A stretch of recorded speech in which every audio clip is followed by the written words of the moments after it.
Welcome back to Plant Etc. Spring is in full swing and everything is blooming. Even the weeds are feeling confident. I'm sharing some moments from the garden. Flowers are bursting, the bees are busy, and the soil is finally warming up. In today's video, I'm building a wine cap mushroom bed using a lasagna method. I'm sowing my potatoes and sharing some of the results at the end.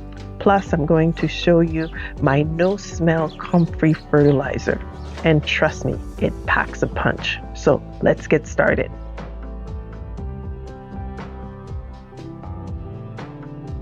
Growing wine cap mushrooms in the garden. Most people don't even know they can grow wine cap mushrooms. I am now showing you some of the wine caps that I've grown in the past in my garden, and you can see they do flourish in the garden. They're really easy, very easy to grow. So I am rooting for you, and I'm here to say, yes, we can do this. So I'm showing you here through the process.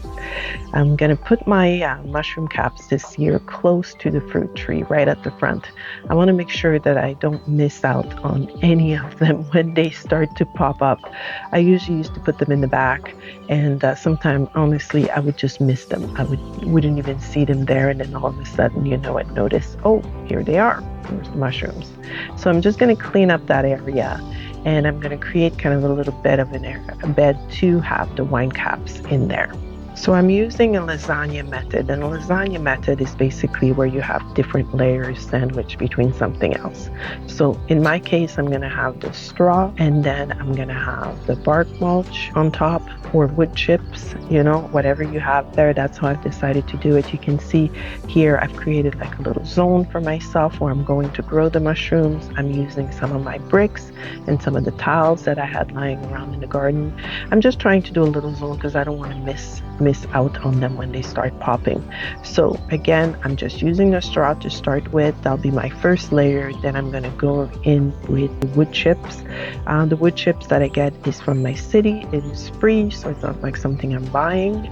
But then I put a layer of the wood chips on, and then what I'm going to do after that is I make sure that I water it very deeply to make sure that it's quite not wet, but that there's some moisture in there when I add the mushrooms on top.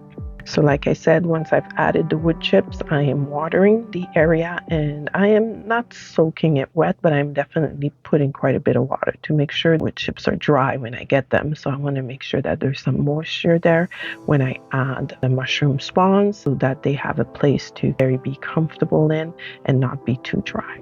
Now the mushrooms. I bought mine from Grow Mushroom Canada, but when they arrive, if you're not going to use them right away, make sure you keep them somewhere that is cool and out of the sunlight, and if you can even put them in the fridge.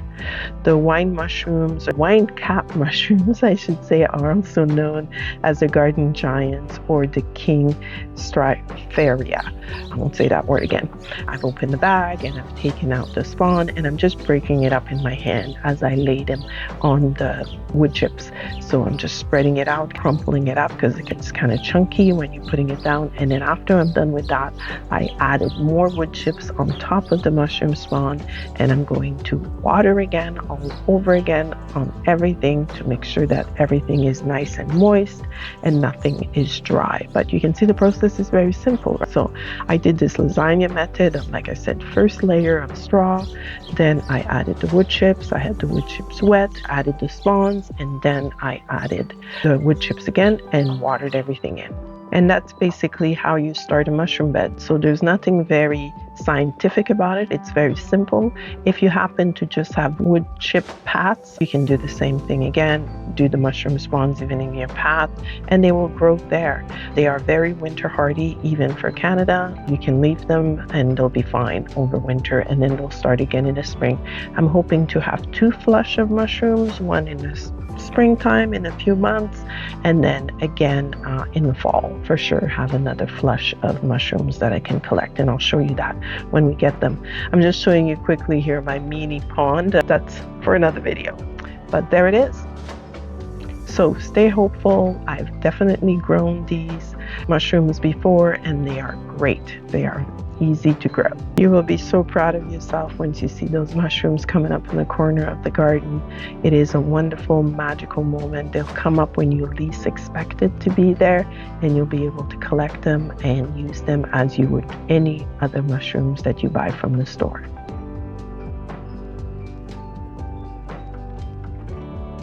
I've talked about growing the potatoes before in another video, so I've already ordered mine and I got them from West Coast Seeds. So if you haven't ordered or purchased your seed potatoes yet, go get them. Here I'm showing you that I was sprouting my potatoes before I put them in the ground. It is a process that you have to do to ensure that your potatoes grow quite quickly.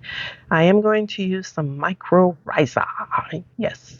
In the garden, I do enjoy adding a little bit of that to really help the growth of the roots of the potato.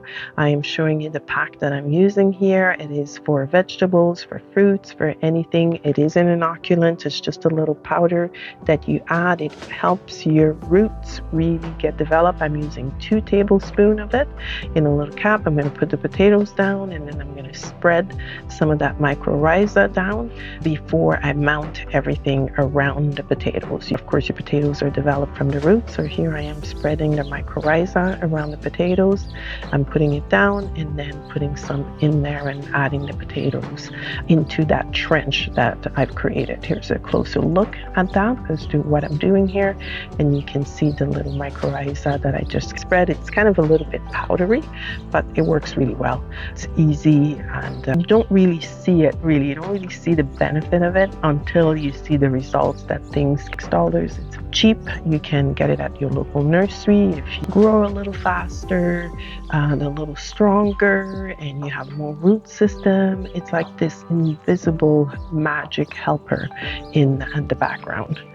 So I hope you can try too in your garden. You can see the little pack that I got. I think I got it from, and of course you can get it online. So however you want to get some, I would really encourage you to give that a try this year. Here I am showing you the results. This is exactly 3 weeks later, and the potatoes are popping up very nicely. I did add a little bit of straw on top of them just to help keep the soil moist. We actually haven't had that much rain for the month of April/May, beginning of May here. We haven't received that much precipitation, so I'm trying to keep the soil moist, but potatoes are in full swing. They're starting to pop up. They look really nice and healthy, so I think we're going to have a really good harvest this year.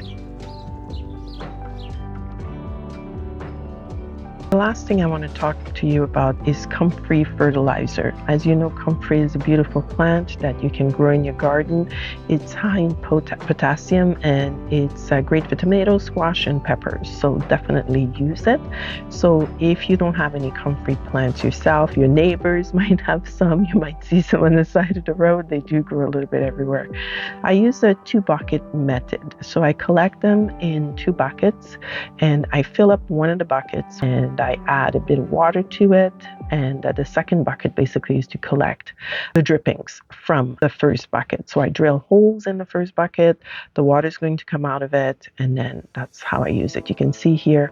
So what I did in the fall is I used 2 large garbage cans, and I did that. So my first garbage can was basically full. I mean, this is like decomposed completely, the picture that you're seeing there, and you can see it's a very dark liquid that I get out of it. It is super concentrated, and I just use part of it and I fill the rest up with water and water my plants with it. But basically what I do is I collect as much Comfrey as I can. Here again, I'm showing you the liquid. And then my second bucket that you see there with the liquid has no holes in it. My first bucket, I put like a little bit of a chicken wire mesh, so that way the Comfrey doesn't mix up too much. This is the setup I had. I had some bricks and I had the wire mesh, and then I fill up the bucket with Comfrey that is cut up. And then over the winter, I just let it sit, and it just decomposes completely into this beautiful liquid that I collect, and I use that to fertilize my garden over the summer season and mix it with some water. So easy and free.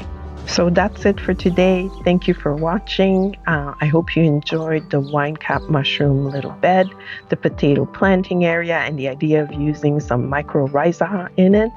And of course, the free Comfrey fertilizer that you can collect and start doing now for your summer garden. Thanks again. Don't forget to do all the clicky things. And if you found this helpful, make sure that you share the video. Happy gardening.